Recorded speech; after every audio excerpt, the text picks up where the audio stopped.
Siege of Jinji. Once Raigad was captured, the emperor sent Zulfikar Khan to the south on the camping of Jinji. He laid siege to the fort of Jinji.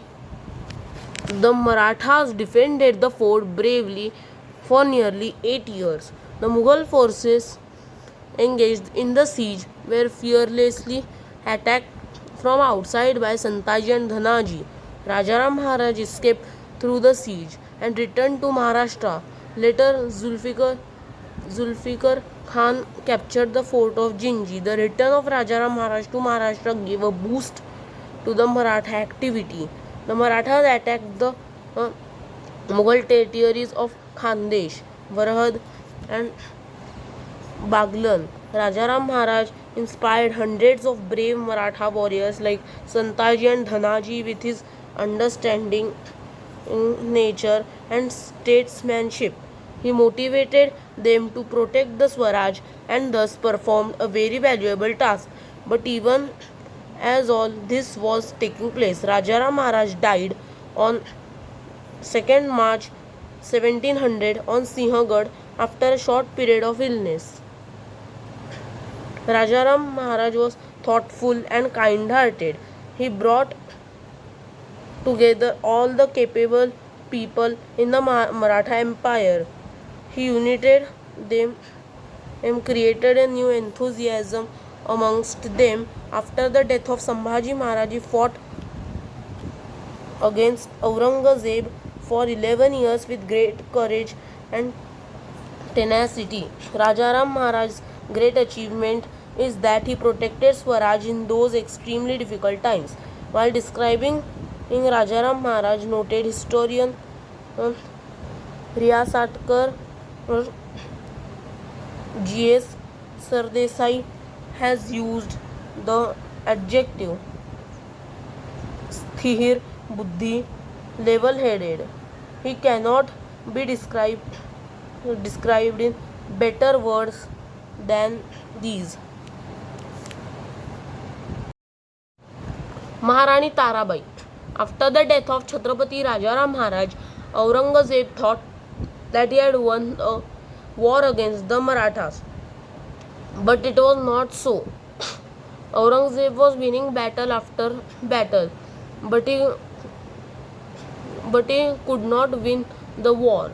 Maharani Tarabai, the capable wife of Rajaram Maharaj, came forward to lead the Swaraj movement in extremely unfavorable circumstances. Contemporary Mughal historian Khafi Khan describes Maharani Tarabai as intelligent and knowledgeable woman.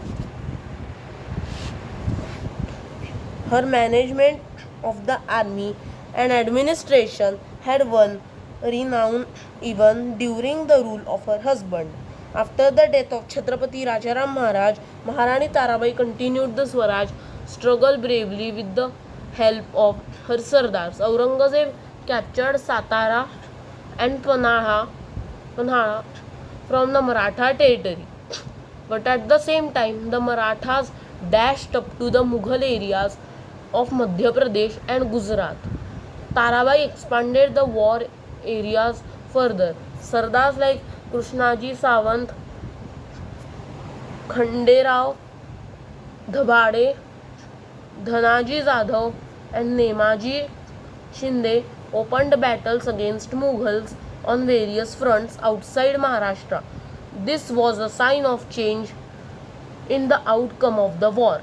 Maharani Tarabai fought for 7 years. She kept the Maratha kingdom strong. She took charge of the administration single-handedly and encouraged the Sardars to participate in the mission of Swaraj. Maratha Sardars fought against the Mughals up to Sironje, Mandsaur and Malwa.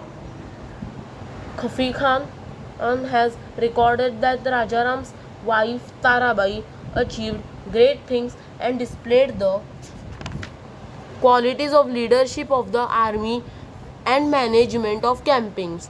It added force to the Maratha campings.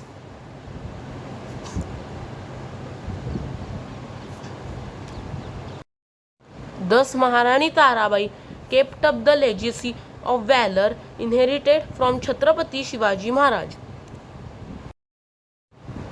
Due to the forceful campaigns of the Marathas, Aurangzeb was frustrated. The Mughal Maratha fight had continued for 25 years. Still, the Mughals could not defeat the Marathas. In these circumstances, Emperor Aurangzeb died in 1707 CE at Ahmednagar. The Maratha War of Independence ended with his death. This Maratha War of Independence was the fight between the Mughal emperor's greed to expand his empire and the spirit of independence of the Marathas. The Marathas emerged victorious in it. After the death of Aurangzeb, they led others in filling the vacuum in the political arena. They controlled the throne of Delhi, ran the affairs of almost all parts of Hindustan, and protected it. Therefore, the 18th century is known as the century of the Marathas. In the next chapters, we will see the achievements of the Marathas in that century.